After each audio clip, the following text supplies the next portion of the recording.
Thank you very much, Admiral.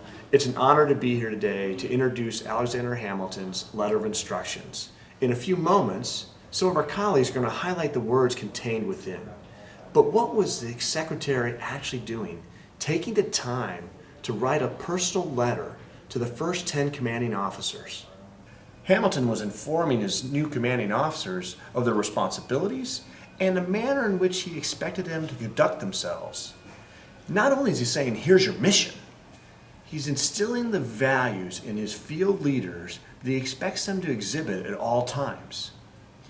I give you Alexander Hamilton's letter of instructions to the commanding officers of the revenue cutters as of 4 June 1791. As you are speedily to enter upon the duties of your station, it becomes proper briefly to point them out to you. Accordingly, I send you a copy of the act under which you have been appointed, and which are contained your powers and the objects to which you are to attend. And I shall add such observations as appears to me requisite to guide you in fulfilling the intent of that act. It may be observed generally that it will be, in a partial manner, the province of the revenue cutter to guard revenue laws from all infractions or breaches, either upon the coast or within the bays, or upon the rivers and other waters of the United States, previous to the anchoring of vessels within the harbors for which they are respectively destined. Hence, it will be necessary for you from time to time to ply along the coast in the neighborhood of your station, and to traverse the different parts of the waters which it comprehends. To fix yourself constantly or even generally at one position would in a great measure defeat the purpose of the establishment.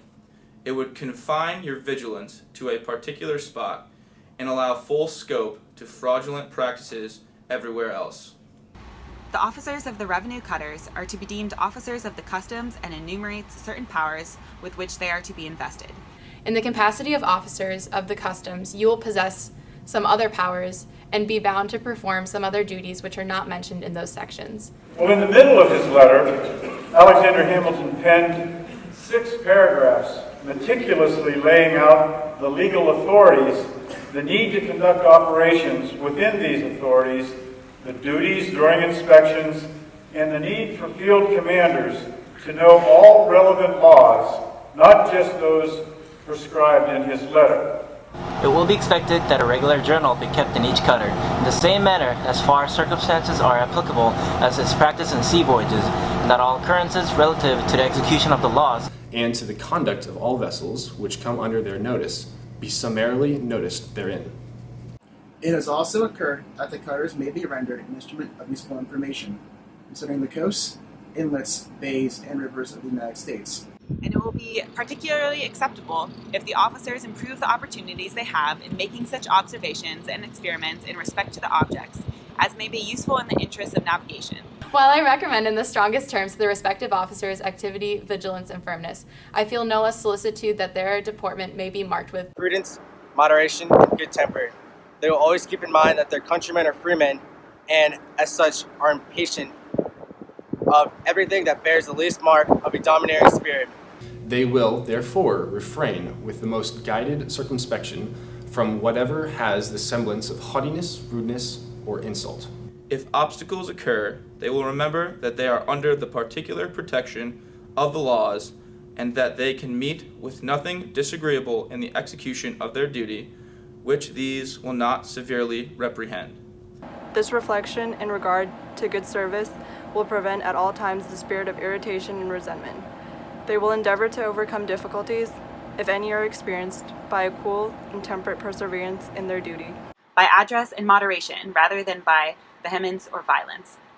The foremost style of conduct will recommend them to the particular approbation of the President of the United States, while the reverse of it, even a single instance of outrage or intemperate or improper treatment of any person with whom they have anything to do in the course of their day, will meet his pointed displeasure and will be attended with corresponding consequences.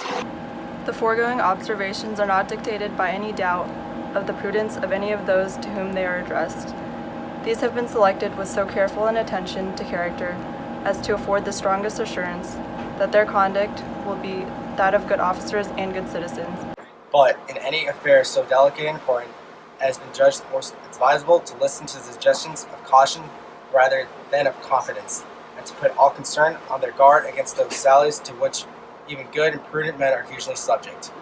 It is not doubted that the instructions will be received as it ought to be, and will have its due effect. And that all may be apprised of what is expected of you, and will communicate this part of your orders, particularly to all your officers, and you will inculcate upon your men a correspondent disposition. You shall take the oath to support the Constitution of the United States. These oaths each of your officers must take before some judge of the United States, if access can conveniently be had to one. If not, before some other magistrate duly empowered to administer oaths. I am, sir, your obedient servant, Alexander Hamilton, Secretary of the Treasury.